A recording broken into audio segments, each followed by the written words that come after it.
সালাম আলাইকুম। Information is power এবং ইনফরমেশন ইজ মানি। তথ্য প্রযুক্তির এই যুগে যে কোনো একটা তথ্যের যে ক্ষমতা সেটা আসলে একটা যুদ্ধের পুরা সিস্টেমকে হিলাই দিতে পারে। কথা বলছি যে ইরান এবং ইসরায়েলের মধ্যে যে চলমান যুদ্ধ আছে, অনেকে ভাবছে যুদ্ধটা শেষ হয়ে গেছে। দৃশ্যত কামান গোলা মিসাইলের যুদ্ধ শেষ হয়েছে, কিন্তু তলে তলে ধরেন ইরানের কোথায় কি আছে, আবার ইসরায়েলের কোথায় কি আছে, দুইটা যুদ্ধ চলছে গোয়েন্দাদের মাধ্যমে। তবে বরাবরই ইসরায়েল এই ক্ষেত্রে ইরানের তুলনায় কিন্তু এগিয়ে। ইসরায়েলের মোসাদ বেশ কয়েকবার প্রমাণিত করেছে, বিশেষ করে সর্বশেষ যে যুদ্ধ হয়েছে 12 দিনের, যে ইসরায়েল আসলে ইরানের কোন জায়গা পর্যন্ত তারা পৌঁছাইতে পারে এবং কোনো অপারেশন পরিচালনার আগে নিজেদের সেনারা সেইখানে ঢুকে ঘটনা ঘটাইতে পারে। তো ইরান আসলে কি করছে?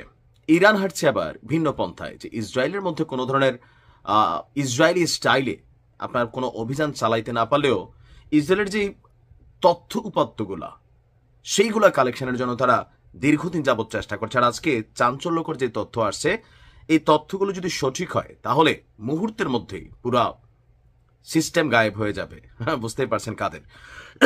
ইরানের গোয়েন্দা মন্ত্রণালয় গতকালকে কিছু ছবি প্রকাশ করেছে, আর এই ছবিগুলো হচ্ছে ইসরায়েলের গোপন যে পারমাণবিক স্থাপনাগুলো আছে, সর্বশেষ আপডেট জায়গাতে নিয়ে যে কাজগুলো করছে সেই স্থাপনাগুলোর ছবি, এবং কি এর সঙ্গে যুক্তরাষ্ট্র এবং ইউরোপের কয়েকজন বিজ্ঞানীর সম্পর্কিত ক্লাসিফাইড যে নথি, সেই নথিও তারা প্রকাশ করেছে।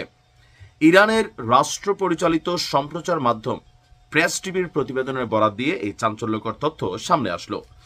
ইরানি গণমাধ্যমগুলো বলছে যে এর কয়েক মাস আগে ইসরায়েলে পরিচালিত এক জটিল গোয়েন্দা অভিযানের মাধ্যমে এসব তথ্য হাতে আসে। তেহরানের কর্মকর্তারা একে ইসরায়েলের বিরুদ্ধে বড় ধরনের একটা নিরাপত্তা সাফল্য বলেই দাবি করেছেন।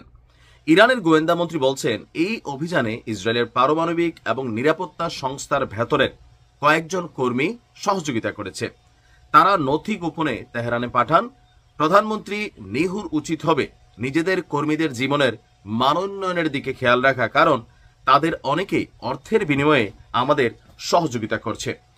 খতিবের দাবি যে ইরানের হাতে পৌঁছানো আর্কাইভ মানে যেখানে অনেকগুলো তথ্যপাত্র ডিজিটালাইজ তারা পেয়েছে, সেই আর্কাইভে কয়েক লক্ষ পৃষ্ঠা জুড়ে বহুমুখী এবং গুরুত্বপূর্ণ তথ্য উপাত্ত রয়েছে। এর মধ্যে ইসরায়েলি শাসন ব্যবস্থার পুরনো এবং চলমান অস্ত্র প্রকল্প, পুরনো পারমাণবিক অস্ত্র আধুনিকায়নের পরিকল্পনা, যুক্তরাষ্ট্র এবং কয়েকটি ইউরোপীয় দেশের সঙ্গে যে যৌথ উদ্যোগে তারা এই কার্যক্রমগুলো চালাচ্ছে এর নথি।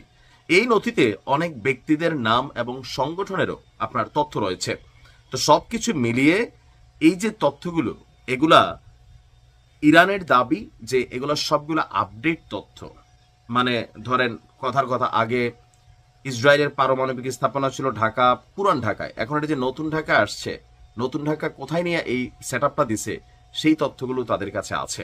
আর ইরানের দাবি হচ্ছে, যদি ইসরায়েল নতুন করে কোনো রকম অভিযান অথবা ইরানের বিরুদ্ধে ষড়যন্ত্র রচিত করে, তাহলে তারা আপনার ইরান থেকে মাত্র কয়েক মিনিটে পুরো ইসরায়েলকে তামা তামা করে দিতে পারবে। আসলে কিন্তু পারবে। Best of luck.